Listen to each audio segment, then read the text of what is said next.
Hi guys, it's your boy Gadgetman 404 here, and this is my first flight since I updated my firmware. And how I actually updated my firmware was through the computer. You connect it all up, you download the assistant tool for the Mavic series of drones. You then, when you connect it up and you've got your battery in and transmitter switched on and all that, you then basically downgrade to the 400, which is the firmware before, and then you go to refresh and go to look for updates, and then you do it that way. And my friend did it for me, as when I tried to do it, it would just never pick up. The drone was plugged in even though it was switched on and everything.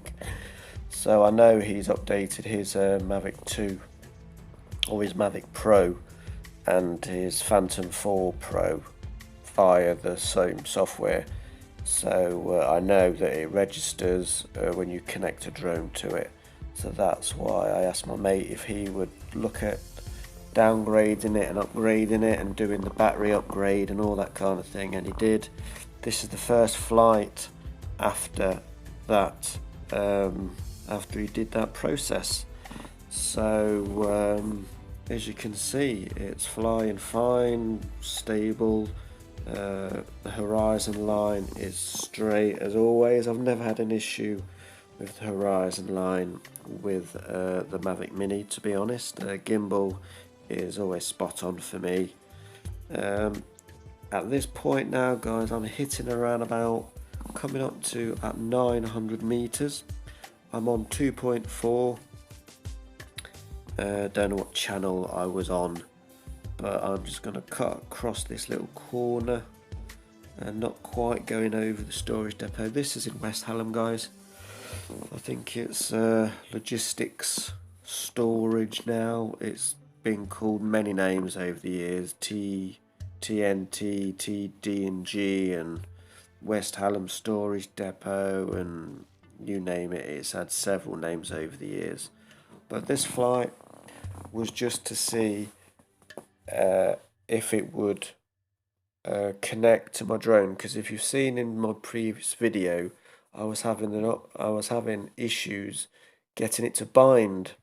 You turn on the drone, or you turn on the transmitter, and you turn on the drone, and you just get constant flashing lights. Did a video on it, and some people said, have you tried upgrading it through the PC? I did try and do it through the PC, but for me personally it did not work. So I asked my mate to do it, and this is the result. It works, guys. Perhaps don't do it through the app, just do it through the computer. I must have had a glitch or something when I did the last update. Not flown it since the last update. So all I know was I connected it to my new phone, and I got like a screen so I could see what the camera was seeing on my phone screen. So I know it was bound, but then when I did my first, or tried to do a flight a week or two after, it wouldn't bind, and that it wouldn't bind to either phone, my iPhone or my Android, because I was thinking, oh, it's got to be the Android, it's a new Android, but it wouldn't do it with my iPhone 6, which I've flown with since I've had the Mavic Mini last December, and I've had no issues with my iPhone. But as I say, it's now sorted. I'm now getting to around about 1400 meters, guys. So 1400 meters on 2.4. Loads and loads of people saying, how can you get so far? I don't get it. It's impossible. You can't do that. You won't go that far. Yeah, it will. It all depends on the area you are. Before I take off, I go into the transmission settings and I check which is the strongest channel on what band. And if it was 5.8 that was stronger, I would choose 5.8. But when I did a video flight, I checked, say somewhere else, it was telling me 2.4 was stronger and channel 6. So this is 2.4, but I don't know exactly what channel I was on. I get to about 1500 meters, guys, and I then I believe I do return to home, and I'm just letting it fly back on its own, just putting the controller down. I think it sort of freaks you out a little bit, because when this disconnects, you lose picture. So you get a black screen or a grey screen, and then you're thinking, right, what's happening? But then within 20 seconds of it doing that, you hear the return to home sound, and then you may not see your picture, but you can see that the distance is coming down, and you pray it's just going the right way. Then within 30 seconds to a minute of it doing it, it then starts to, you get picture, and so on and so on. So as you can see, it's flying back, no problems. I'm at around about 150 feet high. I've set it to unlimited, or no limits, but it is restricted. I believe people are saying to about 9,000 feet, and I've had it to 9,000 feet on, I've got to think now, I think on 2.4 I had 9,000 feet. So I want to fly on 5.8 in this other area to see what kind of range, if any, because the other flight I did, the 5.8, gave me an extra few hundred meters on the 2.4. Same area, same flight path, and I got a few hundred feet less on 2.4 than 5.8. But then other people say 2.4 is better for long range and 5.8 is better for urban areas. So maybe you should choose auto in a countryside urban environment, so it will use probably 2.4 to start with, and then when you start getting breakup, it will change to 5.8. Maybe I need to do a test on that to see if I can get a bit further out with auto, because I don't believe since I've had my drone I've ever flown with auto. My friend has the same, he's got a Mavic Mini, and he uses that all the time, but I always use 2.4. I always find in sort of a countryside environment, I always find 2.4 is better. But as I say, you can do the same flight one day after the other, and then you might get one day you get better range than another day. So then that sort of goes out the window of what you've just said, that 2.5's for this, or 2.4's for that, and 5.8's for the other, when you can fly in the same area 2 days in a row and get two different results. So you've got to work out what the radiation cover is, because that varies on day to day. How many satellites are visible, that can have a big impact on your flight range as well. So there's a lot of factors. The weather, was it sunny, was it windy, was it cold, was it hot? There's so many different factors that you need to take into account. I've now got a diary, and whenever I do a flight, I will write down the location, the weather conditions, if it's sunny, overcast, etc, etc. I will put if what kind of memory card I'm using, if I'm using my sun hood, what Evo setting I'm using, or EV setting.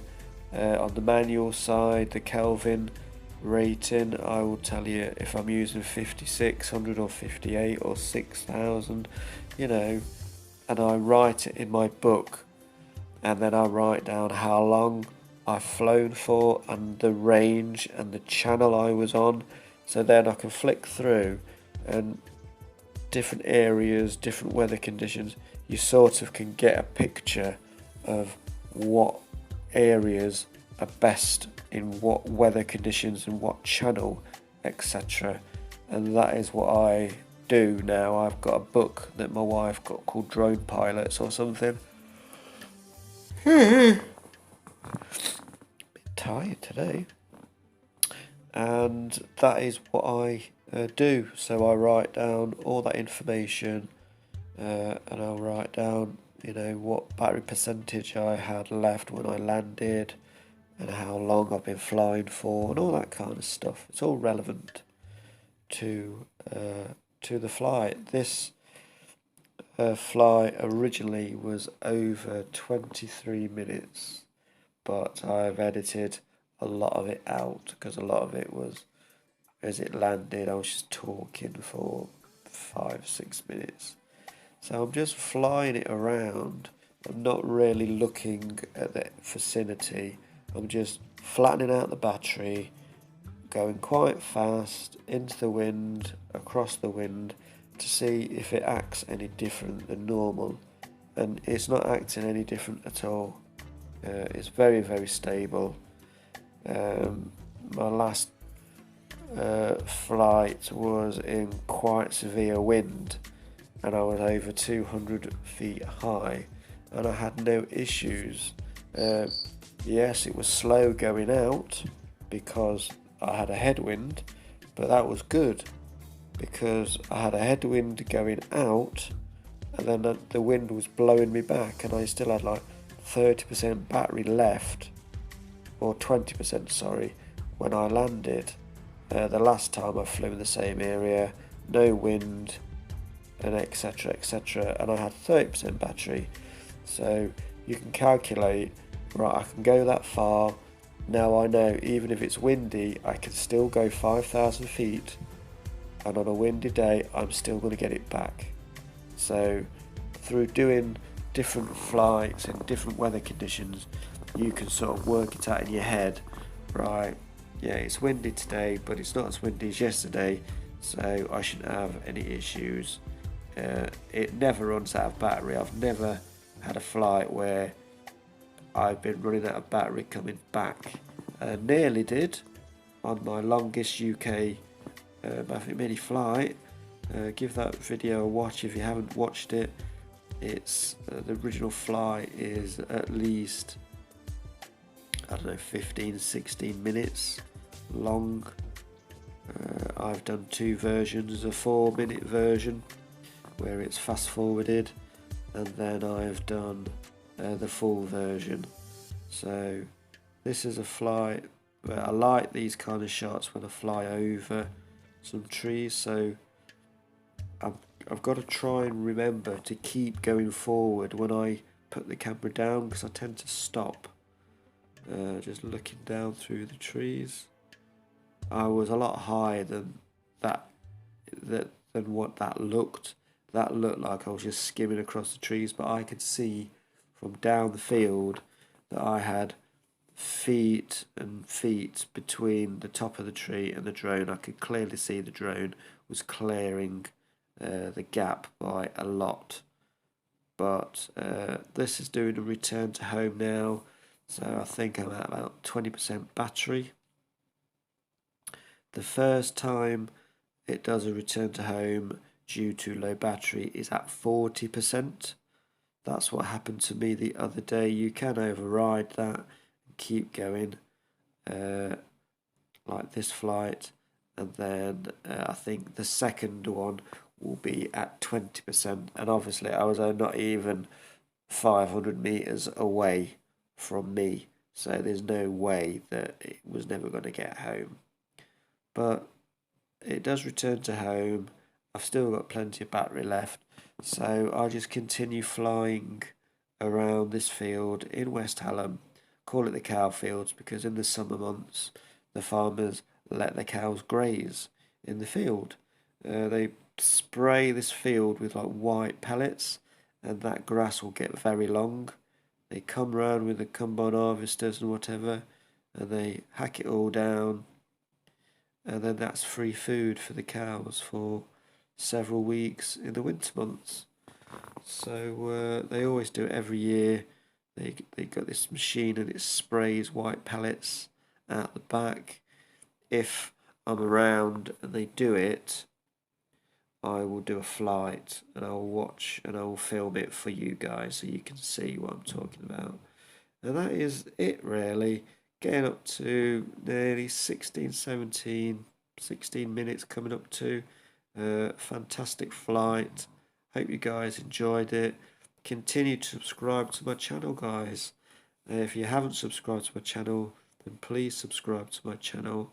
Hit the notification bell so you get notified the next flights I upload.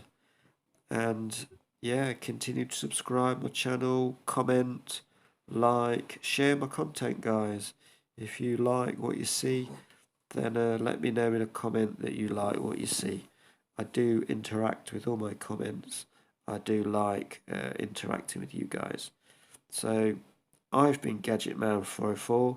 You guys have been amazing, and I'll catch you on the next amazing adventures of the Mavic Mini, the Xeno, and the Tello. I've been Gadgetman 404. Out. Tell me pretty lies, look me in the face, tell me that you love me.